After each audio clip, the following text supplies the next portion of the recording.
Wayanad DCC treasurer NM വിജയന്റെ മരണത്തിൽ കോൺഗ്രസ് കൂടുതൽ പ്രതിരോധത്തിൽ. NM വിജയൻ എഴുതിയ കത്തുകൾ KPCC പ്രസിഡന്റിനും പ്രതിപക്ഷ നേതാവിനും നേരിട്ട് നൽകിയിട്ടും ഇരുവരും തിരിഞ്ഞു നോക്കിയില്ല എന്ന് കുടുംബം. പ്രതിപക്ഷ നേതാവിനെ സമീപിച്ചെങ്കിലും VD സതീശൻ മോശമായി പെരുമാറിയെന്നും NM വിജയന്റെ മകൻ ആരോപിച്ചു. വിവാദങ്ങൾക്കിടെ കുടുംബത്തിൽ നിന്ന് വിവരം തേടാൻ KPCC അന്വേഷണ കമ്മീഷൻ നാളെ വയനാട്ടിലെത്തും. NM വിജയൻ എഴുതിയ കത്തുകൾ K സുധാകരനും VD സതീശനും നേരിട്ടാണ് കൈമാറിയത്. K സുധാകരൻ നമുക്ക് നോക്കാമെന്ന് മറുപടി നൽകി. VD സതീശനിൽ നിന്ന് ലഭിച്ച പ്രതികരണം നല്ല നിലയിലായിരുന്നില്ല. കത്തുകൾ തന്റെ മുന്നിൽ വെച്ചാണ് K സുധാകരൻ വായിച്ചത്. എന്റെ മുമ്പിന്നാണ് വായിച്ചത്. അവർക്ക് എന്ത് വേണം പറയാലോ. ഒരു കോൺഗ്രസ് നേതാവും മരണശേഷം തിരിഞ്ഞു നോക്കിയില്ല. പിതാവിന്റെയും സഹോദരന്റെയും ആത്മഹത്യ കുടുംബ പ്രശ്നമാക്കാൻ ശ്രമം നടന്നു. അടുത്ത ബന്ധുക്കളെ പോലും നേതാക്കൾ തെറ്റിദ്ധരിപ്പിച്ചുവെന്ന വിജയന്റെ മരുമകൾ പത്മജ. ഒരു ആരോപണം ഉണ്ട് ബന്ധുക്കളെ ഭാഗത്തു നിന്നുള്ള രീതിക്ക് കൊടുത്ത സമയത്ത് ആ ബന്ധു തന്നെയാണ് പറഞ്ഞത് നമ്മളെടുത്ത് ഇങ്ങനെ പറ്റിപ്പോയതാണ്, അവര് വഴി തിരിച്ചു വിടാൻ പറഞ്ഞു. പക്ഷെ അച്ഛന്റെ ഇത്രയും ബാധ്യത അവർക്കും അറിയുണ്ടായിരുന്നില്ല എന്നാണ്. ഞങ്ങൾക്കറിയില്ലല്ലോ, പിന്നെ ബന്ധുക്കൾക്കും. ആരോപണങ്ങളിൽ പാർട്ടി അന്വേഷണം നടക്കുകയാണെന്ന് പ്രതിപക്ഷ നേതാവ് VD സതീശൻ. കത്ത് കിട്ടിയിട്ടില്ലെന്ന് താൻ ഇതുവരെ പറഞ്ഞിട്ടില്ല. NM വിജയന്റെ കുടുംബം ഭീഷണിപ്പെടുത്തുന്ന രീതിയിൽ സംസാരിച്ചെന്നും VD സതീശൻ. പാർട്ടി അന്വേഷിക്കുകയാണ്. എൻ്റെ അടുത്ത് ഒരു 2 ദിവസം മുമ്പാണ് ഈ ഒരു കത്ത് കൊണ്ടുവന്ന് തന്നത്. ഞാൻ അവരോട് വിശദമായിട്ട് അത് ചോദിച്ചറിഞ്ഞു. എനിക്ക് അവ്യക്തതയുള്ള ചില ഭാഗം ഞാൻ അവരോട് പറഞ്ഞു, അവ്യക്തതയുണ്ട്, എന്താണെന്ന് ചോദിച്ചു. വിശദമായി അവരുമായിട്ട് ചോദിച്ചറിഞ്ഞു. ഞാൻ ആ കത്ത് കിട്ടിയിട്ടില്ല എന്ന് ഇതുവരെ പറഞ്ഞിട്ടില്ല. ഇപ്പോഴാണ് ഞാൻ ആദ്യമായിട്ട് അതിനോട് പ്രതികരിക്കുന്നത്. ഞാനൊരു മോശമായിട്ടും പെരുമാറിയില്ല. ഇതിന് മകൻ വിജേഷ് നൽകിയ മറുപടി ഇങ്ങനെ: ഞാൻ എൻ്റെ അച്ഛൻ്റെ ഒരു ഇതിൻ്റെ പുറത്താണ് ഞാൻ അവരെ കാണാൻ പോകുന്നത് തന്നെ. അല്ലെങ്കിൽ എനിക്കൊരു പോസ്റ്റൽ കാർഡ് അയച്ചാൽ മതിയായിരുന്നു. ഞാനത് കുറച്ചും കൂടെ ഇതായി ആവുമല്ലോ എന്ന് വെച്ചിട്ടാണ് നേരിട്ട് പോയി കൊടുക്കേണ്ട ഒരു ഇത് വന്നത്. അപ്പോൾ എനിക്കൊരു ഭീഷണിപ്പെടുത്തേണ്ട ഒരു ഇതുണ്ട് എനിക്കറിയില്ല. ഞാൻ അങ്ങനത്തെ ഒരു ഭീഷണി ഞാൻ പെടുത്തിയിട്ടുമില്ല. ഒരു പാർട്ടി നേതാവ് പറയേണ്ട രീതിയിലല്ല എന്നോട് പറഞ്ഞത്. ആ പാർട്ടിയിലുള്ള ആളാണ് ഈ ഒരു ഇതിൽ ബലിയാടായത്. നീതി ഒന്നും കിട്ടിയിട്ടില്ല. ഇത്രയും സംഭവങ്ങൾ ഉണ്ടായതിനു ശേഷം ഒരു പ്രാവശ്യം പോലും വിളിച്ച് സംസാരിക്കാൻ പറ്റാത്തത് വലിയ നീതികേട് തന്നെയാണ്. കേസിൽ വിജിലൻസ് സംഘം വിജേഷിന്റെ മൊഴി രേഖപ്പെടുത്തി. 24 വയനാട്. ആത്മഹത്യ ചെയ്ത DCC ട്രഷറർ NM വിജയന്റെ കത്ത് വായിച്ചിരുന്നുവെന്ന് KPCC അധ്യക്ഷൻ K സുധാകരൻ. വിഷയം നേരത്തെ തന്നെ പാർട്ടിയുടെ മുന്നിലുണ്ടായിരുന്നു. എല്ലാവരും തൂങ്ങുമെന്നും രമ്യമായി പരിഹരിക്കണമെന്നും IC ബാലകൃഷ്ണനും ND അപ്പച്ചനും അടക്കമുള്ളവർക്ക് മുന്നറിയിപ്പ് നൽകിയിരുന്നുവെന്നും K സുധാകരൻ പറയുന്നു. ഞാനതിൻ്റെ കമ്മിറ്റിക്കാരുമായിട്ട് ഡിസ്കസ് ചെയ്തു. അവരതിൻ്റെ അകത്ത് കുറേയും കൂടെ അന്വേഷണങ്ങൾ നടത്തേണ്ടതുണ്ട്. 2-3 ദിവസം എടുക്കും. അത് അന്വേഷിച്ച് അതിൻ്റെ റിപ്പോർട്ട് നമുക്ക് തന്നാൽ മാത്രമേ എനിക്ക് നിങ്ങളുടെയൊക്കെ എന്തെങ്കിലും സംസാരിക്കാൻ അവസരമുള്ളൂ. ഉണ്ട്, ചർച്ച നേരത്തെ ഉണ്ടായിരുന്നു. ഞങ്ങളൊക്കെ ഇടപെടുകയും ചെയ്തിരുന്നു. ഞങ്ങളൊക്കെ എല്ലാ ആളുകളെയും വിളിച്ചിട്ട് അതിനകത്ത് വളരെ സമചിത്തത പാലിച്ചു പോകണമെന്ന് എല്ലാ സീനിയർ നേതാക്കന്മാരോടും ഞാൻ പേഴ്സണലായി ഞാൻ സംസാരിച്ചിട്ടുണ്ട്. തൂങ്ങുമ്പോൾ നിങ്ങളെല്ലാം തൂങ്ങും, തൂങ്ങാതിരിക്കണമെങ്കിൽ മാനമായി ആ വിഷയം കൈകാര്യം ചെയ്യണമെന്ന് പച്ച മലയാളത്തിൽ ഞാൻ അവരോട് പറഞ്ഞിട്ടുണ്ട്. എല്ലാവരോടും IC ബാലകൃഷ്ണനോടും പറഞ്ഞിട്ടുണ്ട്, അപ്പച്ചനോടും പറഞ്ഞിട്ടുണ്ട്, മാഷോടും പറഞ്ഞിട്ടുണ്ട്, എല്ലാ മാഷോടും പറഞ്ഞിട്ടുണ്ട്. IC ഒക്കെ എത്ര കൊല്ലത്തെ പൊളിറ്റിക്സ് ഉള്ള ആളാണ്. എത്ര എന്തെല്ലാം ചെയ്യാൻ അദ്ദേഹത്തിന് അവസരം ഉണ്ടായിരുന്നു. അതുകൊണ്ട് അദ്ദേഹം ഒന്നും ഒരിക്കലും അത് ചെയ്യില്ല, ഒരു കുറ്റവും വരില്ല, കളിച്ചു വരില്ല എന്നുള്ളത് 100% ഉറപ്പാണ്. വയനാട് DCC ട്രഷറർ NM വിജയന്റെ ആത്മഹത്യാക്കുറിപ്പ് ഫോറൻസിക് പരിശോധനയ്ക്ക് വിധേയമാക്കാൻ പോലീസ്. ആത്മഹത്യാക്കുറിപ്പിലെ കയ്യക്ഷരം പരിശോധിക്കാൻ കോടതിയിൽ അപേക്ഷ നൽകും. അതേസമയം സുൽത്താൻ ബത്തേരി അർബൻ ബാങ്കിലെ നിയമനത്തിലെ കോഴ ആരോപണത്തിൽ പരാതിക്കാരായ 4 പേരുടെ മൊഴി വിജിലൻസ് രേഖപ്പെടുത്തി. NM വിജയനിൽ നിന്ന് പണം എങ്ങോട്ടുപോയി എന്നതിലാണ് അന്വേഷണം. NM വിജയന്റെ മകൻ വിജേഷിന്റെ മൊഴിയും രേഖപ്പെടുത്തി. പിതാവിന്റെ സാമ്പത്തിക ഇടപാടുകളെക്കുറിച്ച് അറിയില്ല എന്നാണ് വിജേഷ് വിജിലൻസിനെ അറിയിച്ചത്. വയനാട് DCC ട്രഷറർ NM വിജയന്റെ ആത്മഹത്യയിൽ IC ബാലകൃഷ്ണൻ MLA സ്ഥാനം രാജിവെക്കണമെന്ന് MV ഗോവിന്ദൻ. NM വിജയന്റെ കത്തുകൾ പുറത്തു വന്നതോടെ കോൺഗ്രസ് നേതൃത്വത്തിന്റെ പങ്ക് തെളിഞ്ഞു. വിഷയത്തിൽ മാധ്യമങ്ങൾക്ക് ഇരട്ടത്താപ്പാണെന്നും CPIM സംസ്ഥാന സെക്രട്ടറി കുറ്റപ്പെടുത്തി. DCC ട്രഷററുടെ ആത്മഹത്യ വളരെ ഗൗരവമുള്ള ഒരു പ്രശ്നമായി ഉയർന്നു വന്നിരിക്കുകയാണ്. മുൻ DCC president KC Balakrishnan MLA, ഇപ്പോഴത്തെ DCC പ്രസിഡന്റ് ND അപ്പച്ചൻ തുടങ്ങിയവർ തട്ടിയെടുത്ത പണത്തിൻ്റെയും പാർട്ടിക്ക് വേണ്ടി ഏറ്റെടുക്കേണ്ടി വന്ന ലക്ഷങ്ങളുടെ ബാധ്യതയുടെയും തുടർച്ചയായിട്ടാണ് ആത്മഹത്യ ചെയ്യേണ്ടി വന്നത് എന്നതാണ്. ശബരിമലയിലെ നാളത്തെ ചടങ്ങുകൾ നോക്കാം. BLM housing cooperative society limited ശബരിമലയിലെ ചടങ്ങുകൾ സമർപ്പിക്കുന്നത് Bharat Lajna multi state housing cooperative society limited.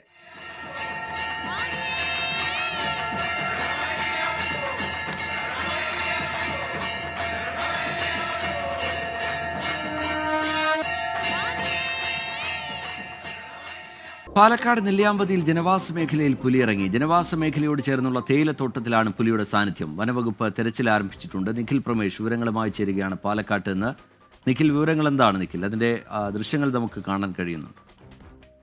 Sreejith, ഇന്ന് വൈകുന്നേരമാണ് നെല്ലിയാമ്പതി പാടഗിരിയിലെ തേയിലത്തോട്ടത്തോട് ചേർന്നുള്ള ജനവാസ മേഖലയിൽ പുലിയുടെ സാന്നിധ്യം നാട്ടുകാർ കണ്ടത്. കഴിഞ്ഞ കുറെ കാലമായി ഇവിടെ പുലിയുടെ സാന്നിധ്യം ഉണ്ടെന്ന് നാട്ടുകാർ പറയുന്നുണ്ടെങ്കിലും അതിന്റെ ദൃശ്യങ്ങളടക്കം പുറത്തു വരുന്നത് ഇപ്പോഴാണ്. എന്തായാലും ഇന്ന് വൈകുന്നേരത്തോടുകൂടിയാണ് ഈ പുലിയുടെ സാന്നിധ്യം അവിടെ കണ്ടത്. അപ്പോൾ തന്നെ പ്രദേശവാസികൾ ക്യാമറയിൽ അതിന്റെ ചിത്രങ്ങളും മറ്റും പകർത്തുകയും ചെയ്തു. വനംവകുപ്പ് ഉദ്യോഗസ്ഥർക്ക് ഇതിനോടകം തന്നെ നൽകിയിട്ടുണ്ട്. പാടഗിരിയിലെ തോട്ടത്തിൽ തേയിലച്ചെടികൾക്കിടയിലൂടെ പുലി നടന്നു നീങ്ങുകയായിരുന്നു.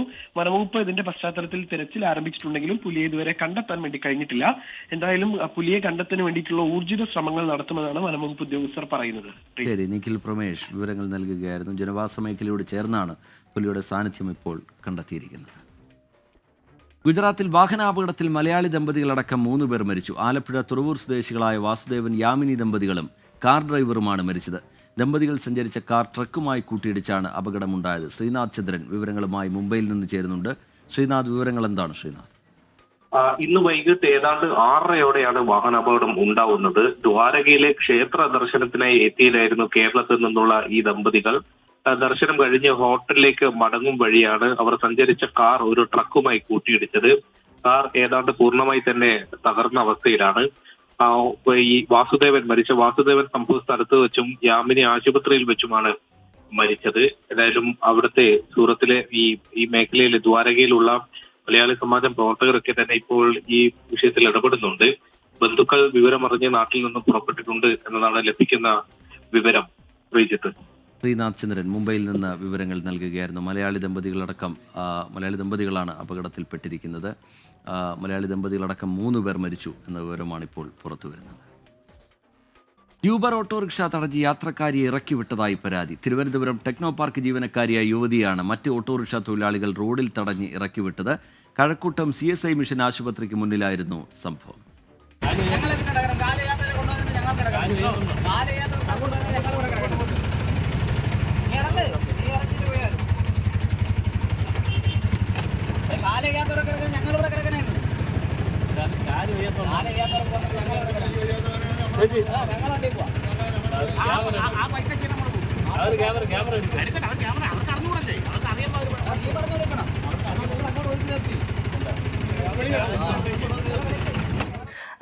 ഇന്നലെ ഒരു 2 മണിക്ക് ശേഷമാണ് ഞാൻ CSI മിഷൻ ഹോസ്പിറ്റലിൽ നിന്ന് ഇറങ്ങുന്നത്. എൻ്റെ കാല് നടക്കാൻ കുറച്ച് ബുദ്ധിമുട്ടായിട്ട് ഞാൻ ഡോക്ടറിനെ കണ്ടിട്ട് തിരിച്ചിറങ്ങുന്ന വഴിയായിരുന്നു.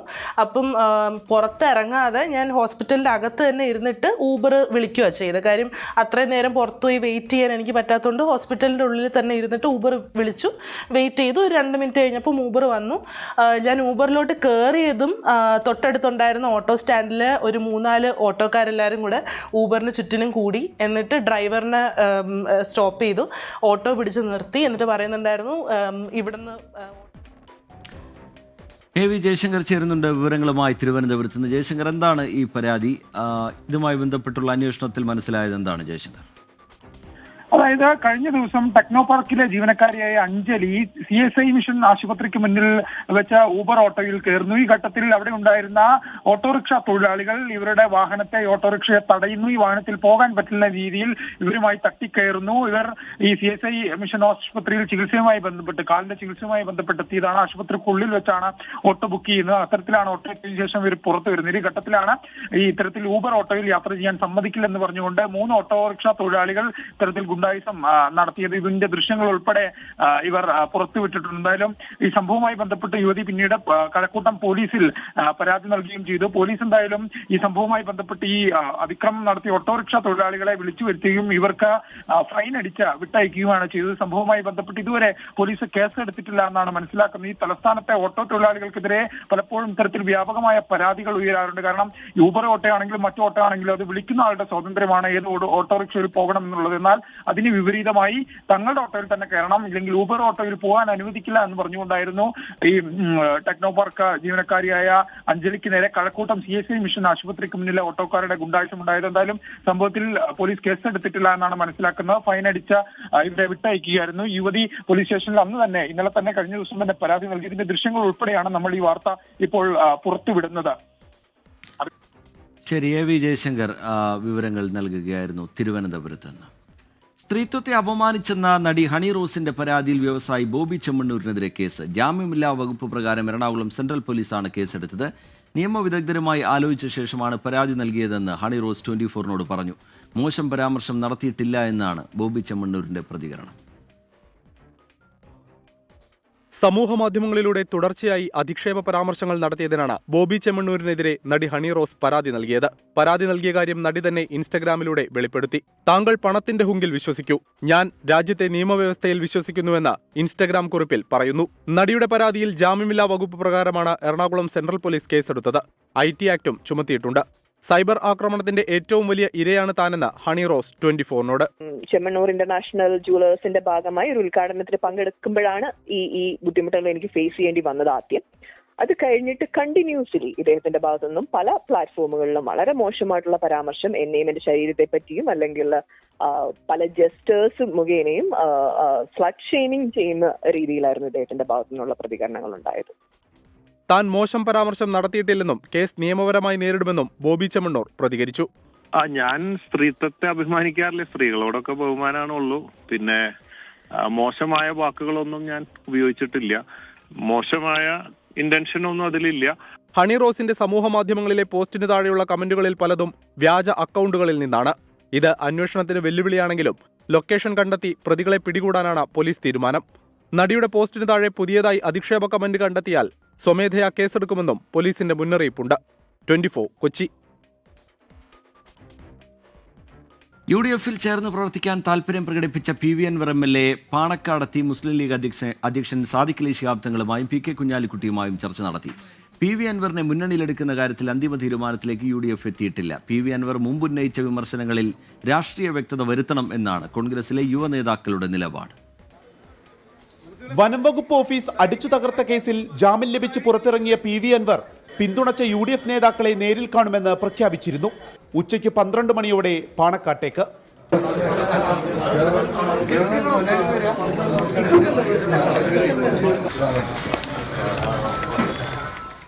മലയോര മേഖലയുടെ പ്രശ്നങ്ങളിൽ അൻവർ എടുക്കുന്ന നിലപാടിൽ എതിർപ്പില്ലെന്ന് പാണക്കാട് സാദിഖ് അലി ശിഹാബ് തങ്ങൾ.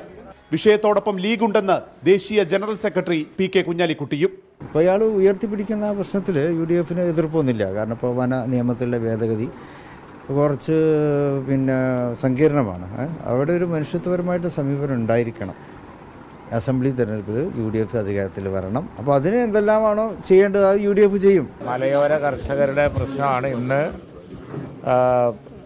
അൻവർ MLA അവർ തങ്ങളുമായി സംസാരിച്ചതും അതുപോലെ തന്നെ ഇവിടെ വന്ന് സംസാരിച്ചതുമൊക്കെ. ബാക്കി കാര്യങ്ങൾ UDF മൊത്തത്തിലെടുക്കേണ്ട ഒരു സമീപനമാണ്. അൻവറിനെ UDF-ലേക്ക് എടുക്കില്ലെന്ന കടുത്ത നിലപാട് പ്രതിപക്ഷ നേതാവ് VD സതീശൻ ഇന്ന് മയപ്പെടുത്തി. UDF തീരുമാനിക്കേണ്ട ഒരു വിഷയമാണ്. ഞാൻ മുൻകൂട്ടി പറയുന്നത് ശരിയല്ല. UDF ഇപ്പോൾ ഒരു തീരുമാനം എടുത്തിട്ടില്ല. അത് ഉചിതമായ സമയത്ത് എന്ത് വേണമെന്ന് UDF നേതൃത്വം കൂടിയാലോചിച്ച് തീരുമാനിക്കും. രാഹുൽ ഗാന്ധിക്കെതിരായ വിമർശനം, VD സതീശനെതിരെ ഉന്നയിച്ച അഴിമതി ആരോപണം തുടങ്ങിയ കാര്യങ്ങളിൽ PV അൻവർ രാഷ്ട്രീയ വ്യക്തത വരുത്തണമെന്ന ആവശ്യമാണ് കോൺഗ്രസിലെ യുവ നേതാക്കൾക്കുള്ളത്. മലയോര മേഖലയുടെ പ്രശ്നം പറഞ്ഞ് പാണക്കാട് വഴി UDF-ലേക്ക് വഴിവെട്ടുകയാണ് PV അൻവർ. അനുകൂലിക്കുന്നവരും പ്രതികൂലിക്കുന്നവരുമായി UDF നേതൃത്വത്തിൽ തിരക്കിട്ട കൂടിയാലോചനകൾ നടക്കുന്നു. നേതാക്കളുടെ എല്ലാം പ്രതികരണം കരുതലോടെയാണ്. വിപിൻ C വിജയൻ, 24 മലപ്പുറം.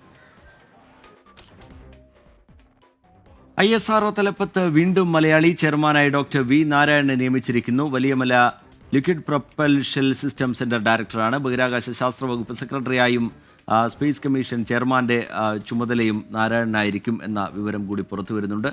ശ്രീത്ത് വിവരങ്ങളുമായി ചേരുകയാണ് തിരുവനന്തപുരത്ത് നിന്ന്. ശ്രീത്ത്, മലയാളികളെ സംബന്ധിച്ചിടത്തോളമൊക്കെ അഭിമാനകരമായൊരു തീരുമാനമാണ്. ISRO തലപ്പത്തേക്ക് വീണ്ടും ഒരു മലയാളി എത്തുന്നു. വിവരങ്ങൾ എന്താണ് ശ്രീത്ത്? റിജിത്ത് സൂചിപ്പിച്ച പോലെ മലയാളികൾക്ക്, കേരളീയർക്ക് വീണ്ടും ഒരു അഭിമാന മുഹൂർത്തമാണ്. ISRO എന്ന രാജ്യത്തെ അഭിമാന സ്ഥാപനത്തിന്റെ തലപ്പത്തേക്ക് വീണ്ടും ഒരു മലയാളി കൂടി നിയോഗിക്കപ്പെടുന്നു. ISRO ചെയർമാനായി V നാരായണനെ നിയമിച്ചുകൊണ്ടുള്ള കേന്ദ്ര സർക്കാരിന്റെ തീരുമാനം അല്പം മുമ്പാണ് പുറത്തു വന്നിരിക്കുന്നത്. V നാരായണൻ നിലവിൽ വലിയമല ലിക്വിഡ് പ്രൊപ്പൽഷൻ സിസ്റ്റത്തിന്റെ ഡയറക്ടറാണ്. ISROയുടെ ഏറ്റവും പ്രധാനപ്പെട്ട ഗവേഷണ കേന്ദ്രങ്ങളിലൊന്നാണ് നെടുമങ്ങാട് വലിയമലയിലെ LPSC സെന്റർ. അവിടുത്തെ ഡയറക്ടറായി പ്രവർത്തിച്ചുകൊണ്ടിരിക്കുമ്പോഴാണ് അദ്ദേഹത്തെ ISROയുടെ ചെയർമാനായി നിയമിച്ചിരിക്കുന്നത്. ബഹിരാകാശ ശാസ്ത്ര വകുപ്പിന്റെ സെക്രട്ടറിയും ചുമതലയും ഒപ്പം തന്നെ സ്പേസ് കമ്മീഷൻ ചുമതലയും V നാരായണനായിരിക്കും തുടർന്ന് വഹിക്കുക. അങ്ങനെയാണ് സാധാരണ ISRO ചെയർമാൻമാരാണ് ഈ രണ്ട് പദവികളും വഹിക്കുക. അതിന്റെ അടിസ്ഥാനത്തിൽ തന്നെയാണ് V നാരായണനെ ഈ ചുമതലകളിലേക്ക് നിയോഗിച്ചിരിക്കുന്നത്. നിലവിൽ മലയാളിയായ S സോമനാഥാണ് ISROയുടെ ചെയർമാൻ പദവി വഹിക്കുന്നത്. അദ്ദേഹത്തിന് ഈ മാസം 14-ന് വിരമിക്കുകയാണ്. അത് കണക്കിലെടുത്താണ് കേന്ദ്ര സർക്കാർ പുതിയ നിയമനം ഇപ്പോൾ നടത്തിയിരിക്കുന്നത്. ഒരു മലയാളിക്ക് പിൻഗാമിയായി മറ്റൊരു മലയാളി തന്നെ എത്തുന്നു എന്നുള്ളത് നമ്മളെ സംബന്ധിച്ചിടത്തോളം വലിയ സന്തോഷമുള്ള കാര്യമാണ്. എപ്പോഴായിരിക്കും അദ്ദേഹം ചുമതല ഏറ്റെടുക്കുക? അത് സംബന്ധിച്ചുള്ള കാര്യങ്ങളിലൊക്കെ ഇപ്പോൾ വ്യക്തത വന്നിട്ടുണ്ടോ ശ്രീത്? റിജിത്ത്, നിലവിലുള്ള ISRO ചെയർമാൻ സോമനാഥ് വിരമിക്കുന്നതിന് തൊട്ടു പിന്നാലെ തന്നെ V നാരായണനും ISRO ചെയർമാനായി ചുമതലയേൽക്കും. അത് ആ പദവി സാധാരണ ഒഴിച്ചിടുന്ന രീതിയില്ല. അതുകൊണ്ട് തന്നെ ആ ദിവസങ്ങൾ തന്നെ സ്ഥാനമേറ്റെടുക്കൽ നടക്കും. ISROയുടെ തലപ്പത്തേക്ക് തുടർച്ചയായി മലയാളികൾ വരുന്നത് ഇതാദ്യമല്ല. നേരത്തെ ISRO ചെയർമാനായി മാധവൻ നായർ ഈ ചുമതല ഒഴിഞ്ഞപ്പോഴാണ് കേരളത്തിൽ തന്നെയുള്ള മോഹൻകുമാർ അദ്ദേഹം ഈ ISROയുടെ ചെയർമാൻ പദവിയിലേക്ക് വന്നത്. ഈ അദ്ദേഹത്തിന്റെ കാലത്താണ് GSLV D3യുടെ വിക്ഷേപണം, അതായത് ക്രയോജനിക് സാങ്കേതികവിദ്യ ഉപയോഗിച്ചുകൊണ്ടുള്ള ഉപഗ്രഹ വിക്ഷേപണത്തിന്റെ ഏറ്റവും ശ്രദ്ധേയമായ പ്രവർത്തനങ്ങൾ നടന്നത് മോഹൻകുമാറിന്റെ കാലത്തായിരുന്നു. ഇരിങ്ങാലക്കുട സ്വദേശിയായിരുന്നു അദ്ദേഹം. അങ്ങനെ തുടർച്ചയായി മലയാളികൾ ISROയുടെ തലപ്പത്ത് വന്നിട്ടുണ്ട്. അതിന് സമാനമായ ഒരു സ്ഥിതിയാണ് ഇപ്പോഴും ഉണ്ടായിരിക്കുന്നത്. സോമനാഥിന്റെ പിൻഗാമിയായി മറ്റൊരു മലയാളി V നാരായണൻ ISROയുടെ തലപ്പത്തേക്ക് വരുന്നു. ശ്രീതി, വലിയ ദൗത്യങ്ങൾക്ക് ഇതിനോടകം ISRO തുടക്കമിട്ട് കഴിഞ്ഞിട്ടുണ്ട്. അടുത്തൊരു 10 വർഷം എന്നുള്ളത് വളരെ നിർണായകമായ കാലയളവ് എന്ന് വിലയിരുത്തപ്പെടുന്ന ഒരു കാലമാണ്. ആ കാലത്തേക്ക് ഈ കാലയളവിലൊക്കെ ISROയിൽ വളരെ പ്രധാനപ്പെട്ട തീരുമാനങ്ങൾ എടുക്കാൻ പോകുന്ന, അതിൻ്റെ നേതൃത്വം വഹിക്കാൻ പോകുന്നയാൾ മലയാളിയായി മാറുന്നു. ശ്രീത്, രഞ്ജിത്ത്, ഞാനിപ്പോൾ പറഞ്ഞ മോഹൻകുമാറിന്റെ പേര്, അദ്ദേഹത്തിന്റെ പേര് രാധാകൃഷ്ണൻ എന്നാണ്. ഈ മാധവൻ നായർ സാറിന് ശേഷം ISROയുടെ തലപ്പത്തേക്ക് വന്നത് ഇരിങ്ങാലക്കുട സ്വദേശിയായ രാധാകൃഷ്ണനായിരുന്നു. അദ്ദേഹത്തിന്റെ കാലത്താണ് ഞാൻ നേരത്തെ സൂചിപ്പിച്ച പോലെ ക്രയോജനിക് സാങ്കേതികവിദ്യയുടെ ഗവേഷണം ഏറ്റവും ശ്രദ്ധേയമായ ഇടപെടൽ ISRO നടത്തിയത്. അതോടൊപ്പം തന്നെ അതിന് സമാനമായ രീതിയിലാണ് ഇപ്പോൾ പുതിയ നിയമനം വന്നിരിക്കുന്നത്. ഇത് ISRO എന്ന് പറഞ്ഞാൽ ഇന്ത്യയുടെ ഏറ്റവും അഭിമാനമായ സ്ഥാപനമാണ്. ഇപ്പോൾ സ്പേസ് ഡോക്കിംഗ് പോലുള്ള നിർണായകമായ ചുവടുവയ്പ്പുകളുമായി രാജ്യാന്തര തലത്തിൽ ശ്രദ്ധേയമായ ഒരു ശക്തിയായി ഈ രാജ്യത്തെ മാറ്റിയെടുക്കുന്നതിൽ വലിയ പങ്കുവഹിക്കുന്ന സ്ഥാപനമാണ് ISRO. ഒപ്പം തന്നെ ഉപഗ്രഹ വിക്ഷേപണ രംഗത്ത് അത് വ്യാവസായിക അടിസ്ഥാനത്തിൽ ഇതര രാജ്യങ്ങളുടെ കൂടി വിക്ഷേപണം നടത്തുന്ന ഒരു സ്ഥലമായി ഈ ഇന്ത്യയെ മാറ്റുന്ന ഈ ഇടപെടലും ISROയുടെ ശ്രമഫലമായി സംഭവിച്ചതാണ്. അങ്ങനെ ISROയുടെ തലപ്പത്ത് തുടർച്ചയായി മലയാളി സാന്നിധ്യം ഉണ്ടാകുന്നു. ISRO അടുത്തത് ചന്ദ്രയാൻ പോലുള്ള ഗഗൻയാൻ പോലുള്ള വലിയ ദൗത്യങ്ങൾ ISRO ഏറ്റെടുക്കുകയാണ്. ആ ഘട്ടത്തിലാണ് V നാരായണൻ LPSC ഡയറക്ടർ എന്ന അനുഭവ സമ്പത്തുമായി ISROയുടെ തലപ്പത്തേക്ക് നിയമിതനാകുന്നത്. ശരി, ശ്രീത്ത് തിരുവനന്തപുരത്ത് നിന്ന് വിവരങ്ങൾ നൽകുകയായിരുന്നു. മലയാളികളെ സംബന്ധിച്ചിടത്തോളം അഭിമാനകരമായ ഒരു തീരുമാനമാണ് ഉണ്ടായിരിക്കുന്നത്. ISRO തലപ്പത്തേക്ക് വീണ്ടും മലയാളി എത്തുകയാണ്. ചെയർമാനായി ഡോക്ടർ V നാരായണനെ നിയമിച്ചിട്ടുണ്ട്. നേരത്തെ ശ്രീത്ത് ചൂണ്ടിക്കാട്ടിയതുപോലെ വലിയ അനുഭവ സമ്പത്തുമായാണ് അദ്ദേഹം എത്തുന്നത്. ISROയെ സംബന്ധിച്ചിടത്തോളം ഏറെ നിർണായകമായ, വളരെ സുപ്രധാനമെന്ന് വിശേഷിപ്പിക്കാവുന്ന ഒരുപാട് ദൗത്യങ്ങൾക്ക് ഇതിനോടകം തുടക്കം കുറിച്ച് കഴിഞ്ഞിട്ടുണ്ട്. ആ ദൗത്യമൊക്കെ നിലനിൽക്കെ V നാരായണൻ ISROയുടെ ചെയർമാനായി വരികയാണ്. ഒരു മലയാളി തന്നെ വീണ്ടും ISROയെ നയിക്കാനെത്തുന്നു എന്നുള്ളത് ഓരോ മലയാളികളെ സംബന്ധിച്ചിടത്തോളം അഭിമാനകരമായ കാര്യം തന്നെയാണ്. ശ്രീത്ത് തുടരുന്നുണ്ട്. ശ്രീത്ത്, അദ്ദേഹം വലിയ അനുഭവ സമ്പത്തുമായാണ് എത്തുന്നത്. നേരത്തെ നമ്മൾ അക്കാര്യം സൂചിപ്പിച്ചു. അദ്ദേഹത്തിൻ്റെ ഒരു പ്രവർത്തന രീതിയും അദ്ദേഹത്തിൻ്റെ ഒരു മുൻകാല ഇടപെടലുകളുമൊക്കെ ഈ ഘട്ടത്തിൽ എങ്ങനെയാണ് നമുക്കൊരു അഭിമാനപൂർവ്വം വിശേഷിപ്പിക്കാൻ കഴിയുന്നത്?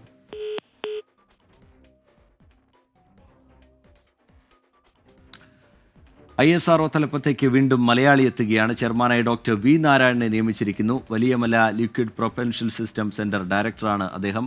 ബഹിരാകാശ ശാസ്ത്ര വകുപ്പ് സെക്രട്ടറിയുടെയും സ്പേസ് കമ്മീഷൻ ചെയർമാൻ ചുമതലയും നാരായണനായിരിക്കും എന്നുള്ള വിവരമാണ് ഇപ്പോൾ പുറത്തു വരുന്നത്. ശ്രീത്ത് അതിൻ്റെ വിശദാംശങ്ങൾ പങ്കുവയ്ക്കുകയായിരുന്നു. സോമനാഥ് സ്ഥാനമൊഴിയുന്ന ആ ദിവസം തന്നെ അദ്ദേഹം ISROയുടെ പുതിയ ചെയർമാനായി ചുമതല ഏറ്റെടുക്കും. S സോമനാഥ് ഈ മാസം 14-നാണ് വിരമിക്കാൻ പോകുന്നത്. ആ ദിവസം തന്നെയായിരിക്കും V നാരായണൻ ചുമതല ഏറ്റെടുക്കാൻ പോകുന്നത്. സ്പേസ് കമ്മീഷൻ ചെയർമാൻ്റെ ചുമതലയും വഹിക്കും എന്നുള്ള വിവരമാണ് പുറത്തു വരുന്നത്. ശ്രീത്ത് വിവരങ്ങളുമായി തുടരുന്നുണ്ട്. ശ്രീത്ത്, നേരത്തെ നമ്മൾ സൂചിപ്പിച്ചു വലിയ അനുഭവ സമ്പത്തുള്ള മികച്ച ദീർഘവീക്ഷണമുള്ള ഒരാളാണ് ISROയുടെ തലപ്പത്തേക്ക് വരാൻ പോകുന്നത്. അദ്ദേഹത്തിൻ്റെ മുൻകാല പ്രവർത്തനങ്ങൾ അതൊക്കെ വലിയ സഹായകമായി അദ്ദേഹത്തിന് ഈ പുതിയ ദൗത്യത്തിൽ മാറും എന്നുള്ള കാര്യത്തിൽ തർക്കമില്ല. അതൊക്കെ നമുക്ക് എങ്ങനെയാണ് ഓർക്കാൻ കഴിയുക ശ്രീത്? റിജിത്ത്, ISROയുടെ ഏറ്റവും അഭിമാനകരമായ ഗവേഷണ സ്ഥാപനങ്ങളൊന്നാണ് നെടുമങ്ങാട് വലിയമലയിലുള്ള LPSC സെന്റർ. അവിടെയാണ് ഉപഗ്രഹ വിക്ഷേപണവുമായി ബന്ധപ്പെട്ട ദ്രവ സാങ്കേതിക വിദ്യയുടെ ഏറ്റവും ലിക്വിഡ് പ്രൊപ്പൽഷൻ സിസ്റ്റത്തിന്റെ ഏറ്റവും പ്രധാനപ്പെട്ട കമ്പോണന്റുകൾ ഉണ്ടാക്കുകയും അതുമായി ബന്ധപ്പെട്ട ഏറ്റവും വലിയ ഗവേഷണങ്ങൾ നടക്കുകയും ചെയ്യുന്നത് അവിടെയാണ്. അത്തരത്തിൽ ഉപഗ്രഹ വിക്ഷേപണ രംഗത്തും ബഹിരാകാശ ശാസ്ത്രത്തിലെ നൂതനമായ സാങ്കേതിക വിദ്യയുടെ കാര്യത്തിലും ഏറ്റവും ശ്രദ്ധേയമായ നേതൃത്വം വഹിക്കുന്ന ആളാണ് വി നാരായണൻ. ആ അനുഭവ സമ്പത്തുമായിട്ടാണ് ഇസ്രോയുടെ തലപ്പത്തേക്ക് വരുന്നത്. അതുകൊണ്ട് തന്നെ ഇസ്രോ ഏറ്റെടുക്കാൻ പോകുന്ന ഭാവി ദൗത്യങ്ങളിൽ വി നാരായണന്റെ സംഭാവന വളരെ വലുതായിരിക്കും. ഇപ്പോൾ നേരത്തെ നമ്മൾ സൂചിപ്പിച്ച പോലെ സ്പേസ് ഡോക്കിങ്ങിലേക്ക് കടക്കുകയാണ് രാജ്യം. അതിന്റെ 9-ാം തീയതി അതുമായി ബന്ധപ്പെട്ട ഈ സാങ്കേതിക ക്രമീകരണങ്ങൾ പൂർത്തിയാക്കും. നേരത്തെ നിശ്ചയിച്ചിരുന്ന തീയതിയിൽ നിന്ന് ചെറിയ മാറ്റമുണ്ടായിരുന്നു. അത് സാങ്കേതിക തകരാറിൽ തുടർന്നാണ് മാറ്റിവെച്ചത്. 9-ാം തീയതിയാണ് സ്പേസ് ഡോക്കിങ്ങുമായി ബന്ധപ്പെട്ട ഏറ്റവും ശ്രദ്ധേയമായ ഒരു കാൽവെപ്പ് ISRO നടത്താൻ പോകുന്നത്. അതിനുശേഷമാണ് ആ ISROയുടെ ചെയർമാൻ പദവിയിൽ നിന്ന് ഡോക്ടർ സോമനാഥ് വിരമിക്കാൻ പോകുന്നത്. സോമനാഥ് വിരമിക്കുന്നത് ജനുവരി 14-നാണ്. അതിന് അദ്ദേഹത്തിന്റെ പിൻഗാമിയായാണ് വി നാരായണൻ വരുന്നത്. അപ്പോൾ സോമനാഥിനെ പോലെ തന്നെ ഈ മേഖലയിൽ ഏറ്റവും അനുഭവ സമ്പത്തും ഉന്നതമായ കാഴ്ചപ്പാടും ദീർഘവീക്ഷണമൊക്കെ പുലർത്തുന്ന ഒരാളാണ്.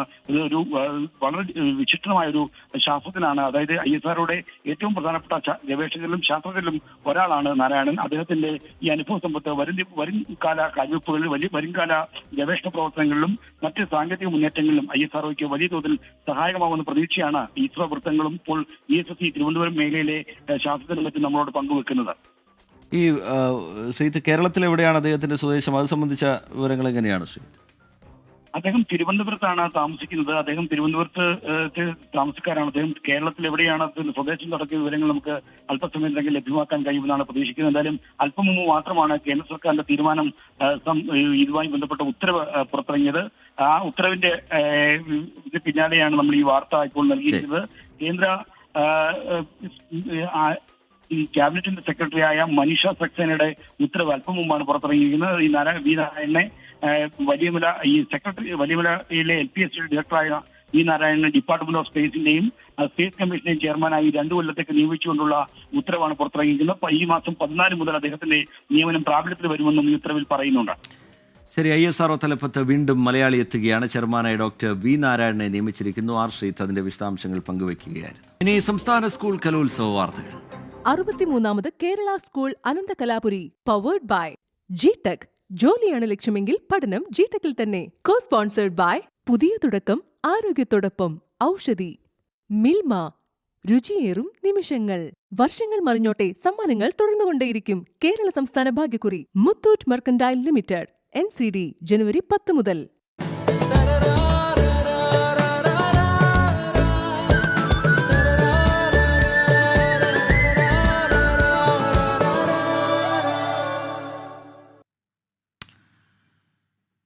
നാടക മത്സരവേദിയെ ആവേശത്തിരയിലാക്കി തെരുവിൽ നാടകം കളിക്കവേ കൊല്ലപ്പെട്ട വിപ്ലവകാരി സഫ്ദർ ഹാഷ്മിയുടെ ജീവിതം അരങ്ങിലെത്തി. Malappuram Kulathur national higher secondary സ്കൂളിലെ കുട്ടികളാണ് സഫ്ദർ ഹാഷ്മിയുടെ മരണവും ഭാര്യ മാലേശ്രീയുടെ ചെറുത്തുനിൽപ്പും ഹല്ലാബോൽ എന്ന പേരിൽ നാടകമാക്കിയത്.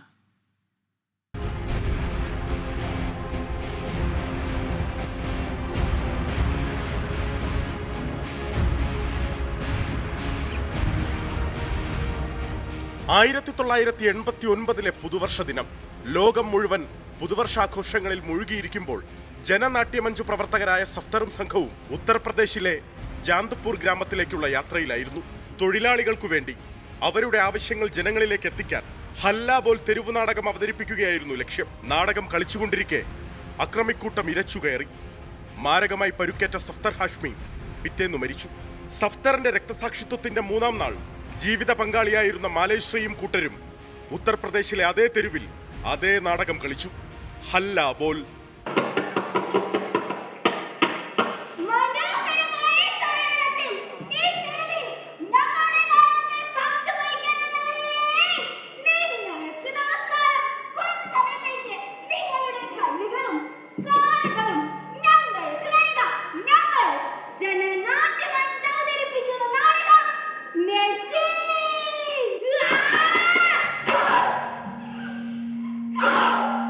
ഹല്ലാബോൽ കാണാൻ സൂചി കുത്താൻ ഇടമില്ലാത്ത വിധം മൂന്നാം വേദിയായ ടാഗോർ തിയേറ്റർ നിറഞ്ഞു കവിഞ്ഞിരുന്നു.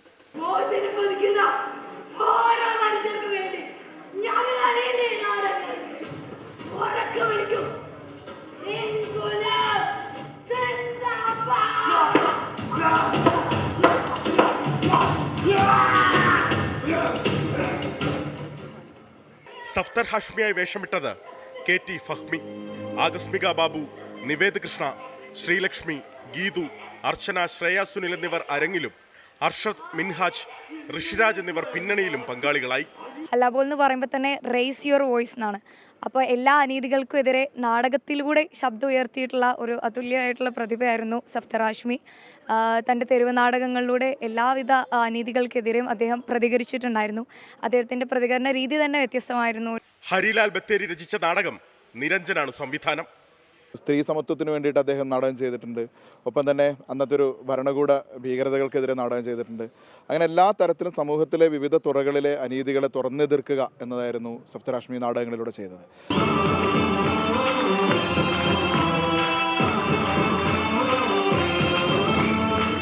പ്രതിരോധത്തിന്റെ നാവായവനെ പ്രിയപ്പെട്ട സഫ്തർ ഹാഷ്മി നിങ്ങൾക്ക് മരണമില്ലെന്ന് ദാ പുതുതലമുറ പറഞ്ഞു വെക്കുന്നു.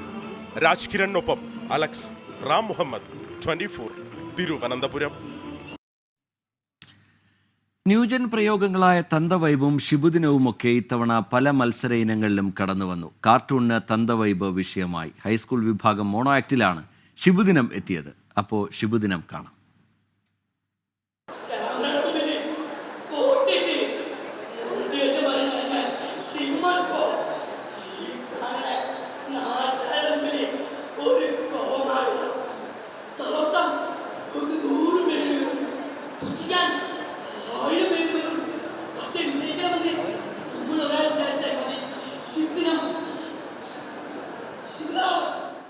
മലപ്പുറം കോട്ടുക്കര PPM ഹയർ സെക്കൻഡറി സ്കൂളിലെ 10ാം ക്ലാസ്സുകാരൻ അമൽ രാധാകൃഷ്ണനാണ് ഷിബുദിനം മോണോ ആക്ടാക്കിയത്.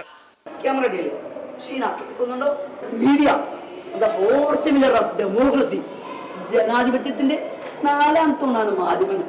അതിൽ ക്യാമറമാന്റെ പങ്ക് ചെറുതല്ല. അല്ല നിമി, സോഷ്യൽ മീഡിയയായി ചെറുതായ ഒരു കനൽ കണ്ടാൽ നമ്മളത് തീയാക്കണം. അതിന് നോ എത്തിക്സ്. പേര് ഷിബുദിനമെങ്കിലും സോഷ്യൽ മീഡിയയിലെ തെറ്റായ പ്രവണതകൾക്കെതിരെയാണ് അമൽ ശബ്ദമുയർത്തുന്നത്. സോഷ്യൽ മീഡിയ ഇൻഫ്ലുവൻസർ ആകാൻ തെറ്റായ മാർഗങ്ങൾ സ്വീകരിക്കരുതെന്ന് പുതുതലമുറയ്ക്കുള്ള സന്ദേശം.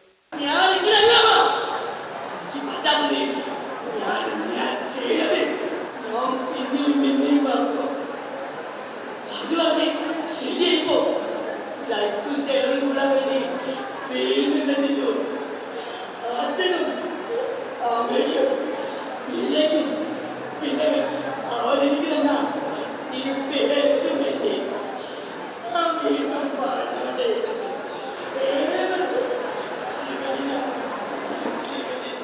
അതായത് സോഷ്യൽ മീഡിയ പ്ലാറ്റ്ഫോമിൽ വീഡിയോസ് ഇട്ടാണ്ട് ഇങ്ങനെ വൈറലാവാൻ ശ്രമിക്കുകയാണ്. അങ്ങനെ ഇൻഫ്ലുവൻസേഴ്സ് ട്രൈ ചെയ്താണ്ട് അതിൻ്റെ മെറിറ്റ്സും ഡീമെറിറ്റ്സാണ് ഞങ്ങളിപ്പം കാണിച്ചിട്ടുള്ളത്. ഇപ്പം ഫുൾ ഇങ്ങനത്തെ പ്രശ്നങ്ങളാണ്. ഇപ്പം ഒരു ഫേക്ക് കോൾസ് അങ്ങനത്തെ ഓരോ രീതിയിൽ ഇപ്പം നമ്മളെ കോൾ ചെയ്താണ്, നമ്മളെ സ്കാംസ് നടക്കുകയാണ്. അങ്ങനെ പോകരുത് എന്നുള്ള കാണിക്കുകയാണ് ഈ മോണാക്ട് ചെയ്യുന്നത്. അമലിനെ പരിശീലിപ്പിച്ചത് ശരത് പ്രകാശ് മാഷാണ്. എങ്ങനെ ഒരു നല്ല ഇൻഫ്ലുവൻസർ ആവാം, എന്തൊക്കെയാണ് തെറ്റുകളുള്ളത്, അതൊക്കെ മനസ്സിലാക്കി തരുന്ന ഒരു മോണാക്ട് ആയിരുന്നു. അങ്ങനെയാണ് ഈ ഒരു വിഷയത്തിലേക്ക് എത്തപ്പെട്ടത്. മദ്യപാനം, ബാലവേല, സ്ത്രീകൾക്കെതിരെയുള്ള അതിക്രമങ്ങൾ തുടങ്ങി നിരവധി സാമൂഹ്യ വിഷയങ്ങളും മോണോ ആക്ട് വേദിയിലെത്തി.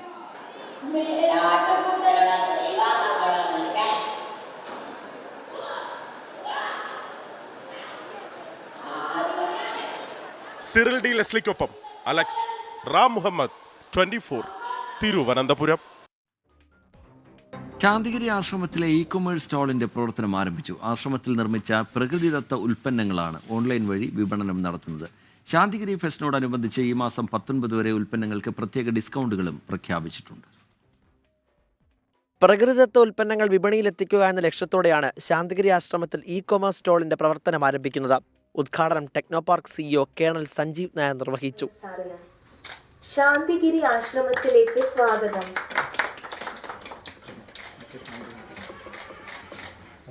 ആശ്രമത്തിൽ തന്നെ നിർമ്മിച്ച പ്രകൃതിദത്ത ഉൽപ്പന്നങ്ങളാണ് ഇവിടെ നിന്നും വാങ്ങാനാകുക.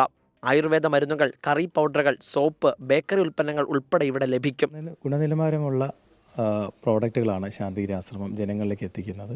ജനങ്ങളുടെ ആരോഗ്യ സംരക്ഷണം ഉറപ്പുവരുത്തുക എന്നതാണ് ശാന്തിഗിരി ആശ്രമത്തിൻ്റെ മഹത്തായ ആശയങ്ങളിലൊന്ന്. അങ്ങാടി മരുന്നുകളുടെ ആവശ്യകത ഏറി വരുവാണ്. എന്നാൽ ഫസ്റ്റ് ക്വാളിറ്റി അങ്ങാടി മരുന്നുകൾ എവിടെ കിട്ടുമെന്ന് പല ആൾക്കാർക്കും അറിയില്ല. എന്നാൽ ഇതെല്ലാം നമ്മുടെ ശാന്തിഗിരി ഓൺലൈൻ വഴി ഓൾ ഇന്ത്യ ഡെലിവറി. ആശ്രമത്തിന്റെ വെബ്സൈറ്റ് വഴിയാണ് വിൽപ്പന ക്രമീകരിച്ചിരിക്കുന്നത്. ശാന്തിഗിരി ഫസ്റ്റ് അവസാനിക്കുന്ന ജനുവരി 19 വരെ ഉൽപ്പന്നങ്ങൾക്ക് 20% വരെ ഡിസ്കൗണ്ടും പ്രഖ്യാപിച്ചിട്ടുണ്ട്. ബുക്ക് ചെയ്യാൻ നമ്മുടെ www.shantigiriOnline.com കയറി നമുക്ക് പർച്ചേസ് ചെയ്യുന്നതാണ്. ഇപ്പോൾ ഈ ഫെസ്റ്റിനോടനുബന്ധിച്ചിട്ട് ജനുവരി 19 വരെ നമ്മൾ 20% ഓഫറിലാണ് കൊടുക്കുന്നത്. ശാന്തിഗിരി ഫെസ്റ്റ് എന്ന് പറയുന്ന കോഡ് മാത്രം നമ്മൾ ഉപയോഗിച്ചാൽ മതിയാവും. ന്യൂ ഇയർ, ക്രിസ്മസ് ആഘോഷങ്ങൾ കഴിഞ്ഞെങ്കിലും ശാന്തിഗിരി ഫെസ്റ്റിവലിൽ ഇപ്പോഴും ജനത്തിരക്ക് തുടരുകയാണ്. 24 തിരുവനന്തപുരം. ഈ റിപ്പോർട്ടോടെ 24 റൗണ്ടപ്പ് പൂർത്തിയാവുകയാണ്. നമസ്കാരം.